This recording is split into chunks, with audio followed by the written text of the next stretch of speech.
కానీ మీరు తప్పు చేశారు కదా, అలా వదిలేసి రావడమే తప్పు. కానీ అక్కడ రామోజీ ఫిలిం సిటీ అవన్నీ వెళ్ళారు కదా, ఎవరు రామానాయుడు స్టూడియోస్ ఎవరు ఫస్ట్ రెస్పాండ్ అయ్యారు? ఎవరు రెస్పాండ్ అయ్యారు? మరి ఎలా పాజిటివ్ ఎలా అయ్యింది? ఎక్కడి నుంచి స్టార్ట్ అయింది కెరియర్? అంటే అదే అండి, మా డాన్స్ మాస్టర్ విజయ్ గారు నాకు యాక్టింగ్ భిక్ష పెట్టారు.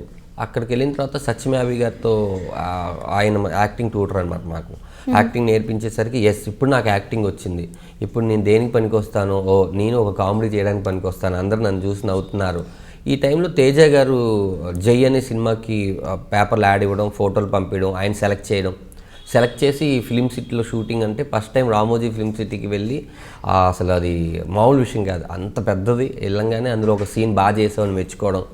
ఆ తర్వాత ఒక 3 years గ్యాప్ వచ్చింది. 3 years అందులో ఎక్కడో ఒక చిన్న బిట్టు, అది మా అమ్మగారిని తీసుకుని వెళ్ళి థియేటర్లో చూసాను. అది నాకు చాలా హ్యాపీ మూమెంట్ అనమాట. అది మా అమ్మగారు ఇగో చూడు పెద్ద స్క్రీన్లో కనిపిస్తున్నాను నేనని. ఆ తర్వాత జై అనే సినిమా అయిపోయినాక జగడం నా కెరియర్ మార్చేసింది. సుకుమార్ గారు జగడంలో చాలా పెద్ద వేషం ఇచ్చారు, నాంపల్లి సత్య అని ఒక క్యారెక్టర్. దాంతో ఇమీడియట్లీ ఆ సినిమా చేసినటువంటి అప్పటికే బొమ్మరిలు చేసిన భాస్కర్ గారు, దిల్ రాజు గారు చూడడం, పరుగులో క్యారెక్టర్, ఆ సినిమాకి అసోసియేట్గా చేసిన ఆయన యువతలో క్యారెక్టర్, గోపి అట్లా ఇప్పటి వరకు తిరిగి చూడలేదు. సో స్టార్ట్ అయిన జర్నీ ఎక్కడ speed breakers. So audition first ఇచ్చిందంటే జై అని అనుకోవచ్చు. అంటే జగడం కూడా ఆడిషన్ ఇచ్చాను నేను, కానీ ఫస్ట్ లోనే సక్సెస్ అయిపోయారు. సక్సెస్ అయ్యాను. సో ఆ ఇంట్రెస్ట్ అనేది మిమ్మల్ని అట్లా తీసుకుంటే అంటే నేనేంటంటే ఏదైనా చిన్నప్పటి నుంచి నమ్మేది ఏంటంటే, నీలో ఏం లేకపోతే గనక నువ్వు వెళ్ళి వేస్ట్, నీలో ఏదైనా ఉందంటే అది కరెక్ట్గా ప్రజెంట్ చేయాలి.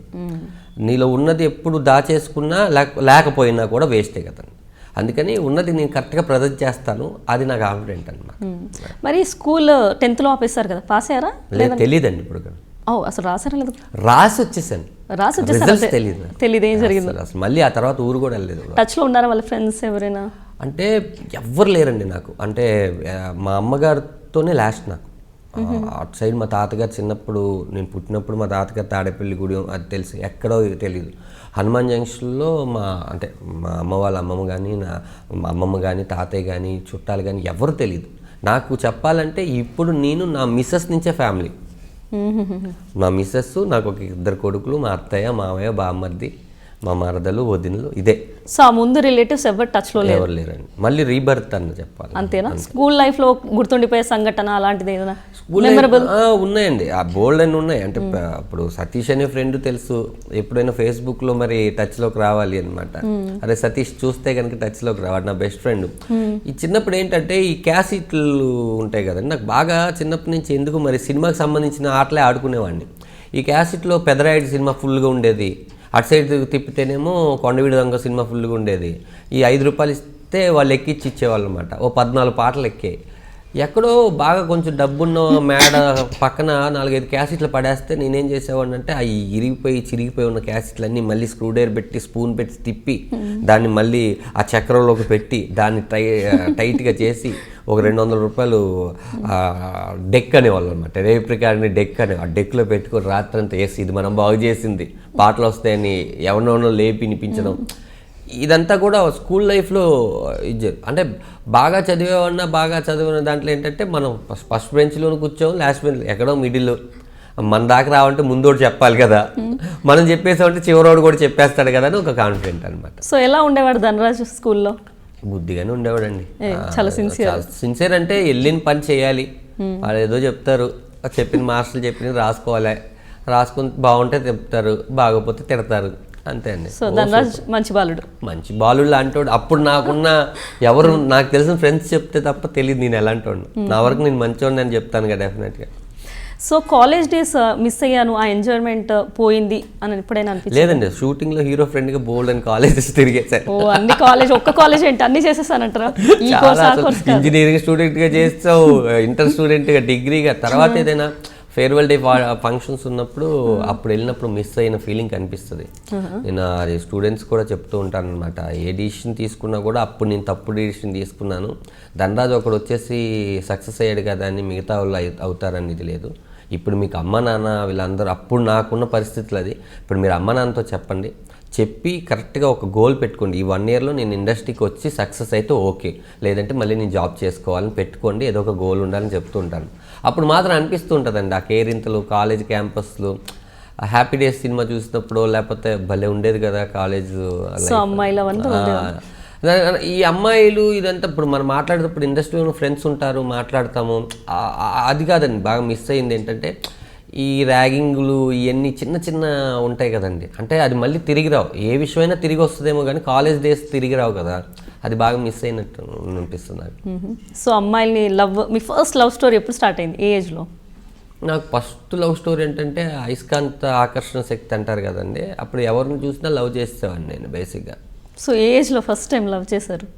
అక్కడేం లేదండి అసలు, మనకు అటు సైడ్ లవ్ ధనరాజ్ అనేవాళ్ళు, రాజుగారి అబ్బాయి మంచోడు అనేది ఉండేదండి.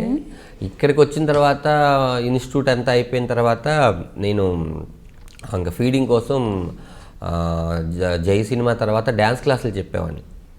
ఏదో నాకు వచ్చిన 4 స్టెప్పులు, వాళ్ళకి ఆ 4 స్టెప్పులు రాదు కాబట్టి నేను వాళ్ళకి డ్యాన్స్ మాస్టర్ని. అలా స్కూల్ పిల్లలకి 200, 150 రూపాయలు తీసుకుని క్లాసులు చెప్పేవాడిని. ఈ చెప్పే పరిధిలోనే మా మిస్సెస్ పరిచయం అయింది నాకు. అక్కడ పిల్లలందరూ కూచిపూడి అయితేనే జాయిన్ అవుతాను, వాళ్ళ మదర్ ఫాదర్ అనేసరికి ఎవరున్నారంటే షీజ్ కూచిపూడి డాన్సర్. తను ఖమ్మము, తను ఇక్కడ వచ్చేసి ఇంటర్ సెకండ్ ఇయర్ చేస్తుంది అనమాట. అప్పుడు నేను మాగంటి కాలనీ అని ఫిలింనగర్లో ఉండేదన్నమాట. అక్కడ నేను ఒక చిన్న, అదేంటంటే ఇంత రూమ్ అనమాట. ఆ రూమ్కి ముసలాయన ఒక ఆయన ఉన్నాడు, వాడుకో బాబు ఇది ఖాళీగానే ఉందంటే దానికి నేనే నీట్గా వాటర్ స్ప్రే బాటిల్లో స్ప్రేలో ఇందులో రెడ్, ఇందులో బ్లూ, అందులో ఎల్లో పెట్టి కొట్టి ఏదో డిజైన్ లాగా రూమ్ అంతా డెకరేట్ చేసి ఓ చిన్న టేప్ రికార్డు ఉంటే తీసుకొని పెట్టాం. అక్కడ ఎవరున్నారో ఎంక్వైరీ చేస్తే ఒక అమ్మాయి ఉందండి, కూచిపూడి నేర్పిస్తుందని. ఆ అమ్మాయి వచ్చి కూచిపూడి నేర్పిస్తున్న టైంలో నేను చూసి ఐ లవ్ యూ చెప్పడం. ఆ తర్వాత అదే రోజు మా మదరు క్యాన్సర్ పేషెంట్ అనమాట, మా మదర్ చనిపోవడం. మా మదర్ చనిపోయిన తర్వాత కాల్చడానికి కూడా నా దగ్గర డబ్బులు లేవు. అంత స్థితిలో ఉన్నప్పుడు తనే రావడం, తను వచ్చి బంగారం గింగారం అన్నీ ఇచ్చింది. ఇచ్చి అంతా అయిపోయిన తర్వాత మా అమ్మలాగా చూసుకున్నావు, నాకు ఇంకెవరు లేరని నేను బాధపడితే నా పెయిన్ తట్టుకోలేక తను మ్యారేజ్ చేసుకున్నాను. అంటే సాఫీగా సాగిపోయిందా? ఇమీడియట్గా చెప్పడం జరిగింది? అంటే నేను మార్నింగ్ ఐ లవ్ యూ అని అమ్మాయికి చెప్పానండి, ఇడియట్ అని తిట్టి వెళ్ళిపోయింది మా సిరి. నైట్ ఇంటికి రాగానే అదే రోజు ఈవినింగ్ మదర్ చనిపోయి ఉన్నారు.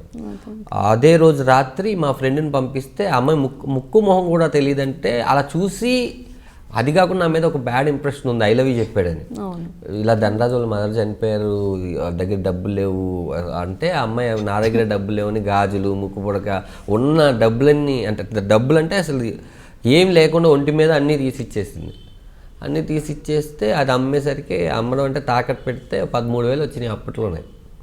ఆ 13,000తో దాన సంస్కారాలు, భోజనాలు చాలా గ్రాండ్గా చేస్తాను. అమ్మాయి వాళ్ళ ఇంట్లో ఏమనలేదా మరి? అదే అండి, అసలు బేసిక్ ఏంటంటే నాది చాలా సినిమా సూపర్ స్టోరీ అని చెప్పాలో లేకపోతే బ్యాడ్ ఇన్సిడెంట్ స్టోరీ అని చెప్పాలో తెలియదు. ఆ రోజు తర్వాత 3 రోజులు అమ్మగారిది ఇదంతా కార్యక్రమాలు అయిపోయినాక పెళ్లి చేసుకుందాం అంటే పెళ్లి చేసుకుందాం అనగానే, నువ్వు నన్ను నమ్ముతున్నావు కదా, నా వెనకాల ఎవరు లేరు, బట్ నేను ఒక్కనే రావాలి పెళ్ళికి అంటే అని పెద్దమ్మ గుళ్ళోకి వెళ్ళి మ్యారేజ్ చేసుకున్నాం. మ్యారేజ్ అయిన నెక్స్ట్ డే అడిగాను, మీకు మదర్ ఫాదర్ ఉంటారు కదా, ఎవరు అల్లని అంటే నాకు ఆ థాట్ కూడా లేదు, అడగాలి కదా. అడగలేదు మీరు మరి? తను చెప్పలేదు ఆ సంఘటన, అప్పుడు చెప్పలేదు. తర్వాత వాళ్ళ అమ్మ నాన్నకి ఫోన్ చేయడం, వాళ్ళు కూడా మా అమ్మ నాన్న ఇన్సిడెంట్ జరిగినప్పుడు ఏమన్నారో సేమ్ అలాగే నా ఇన్సిడెంట్ జరిగినప్పుడు కూడా అదే అన్నారన్నమాట. మా నాన్నకి ఎదురైందో నాకు అదే ఎదురైంది. లేదు మా అమ్మాయి చచ్చిపోయింది, అసలు చెప్పబెట్టుకుని ఎలా పెళ్లి చేసుకుని, నువ్వెవడు, నీకు మదర్ ఫాదర్ లేరు అంటే వాళ్ళు అనాల్సిన బోల్డ్ అంత అంటారు కదా అన్నారు. అన్న తర్వాత సరే అమ్మాయి బాధపడిన తర్వాత నువ్వు నన్ను నమ్మొచ్చో, లైఫ్ లాంగ్ నేను బాగా చూసుకుంటాను అని. అలా అమ్మాయి రావడం, నాకు జగన్ సినిమా ఇమీడియట్లీ రావడం, దాంట్లో పెద్ద వేషం రావడం, ఇమీడియట్లీ అదే ఇయర్ పెళ్ళైన ఇయర్లోనే మా అబ్బాయి 2005లో మా అబ్బాయి పుట్టడం, అన్నీ అలా పిల్లోడు పుట్టంగానే వాళ్ళు రావడం. వాళ్ళు వచ్చేసి సారీ అంటే సారీ ఏం చెప్తారు కానీ నాదే తప్పైపోయింది, నేనే సారీ చెప్పడం. మా మామయ్య అత్తయ్య అందరూ ఇప్పుడు అంతా ఫ్యామిలీ కలిసి, సో మొత్తం కలిసి ఉన్నారు, హ్యాపీ లైఫ్. ఖమ్మంలో ఉంటారు, ఇక్కడే మా బామ్మది ఇక్కడే మాతోనంటే మా పక్కింట్లో ఉంటాడు, వాడు కూడా మంచి ఎలక్ట్రానిక్స్లో జాబ్ చేస్తున్నాడు. మా అత్త మామలు, వదినలు, చాలా పెద్ద ఫ్యామిలీ ఇప్పుడు. సో చిన్నప్పుడు కష్టపడ్డ వాళ్ళందరూ పెద్దగా అయ్యాక హ్యాపీగా ఉంటారని మీ స్టోరీ ప్రూవ్ చేస్తుంది ఇప్పుడు.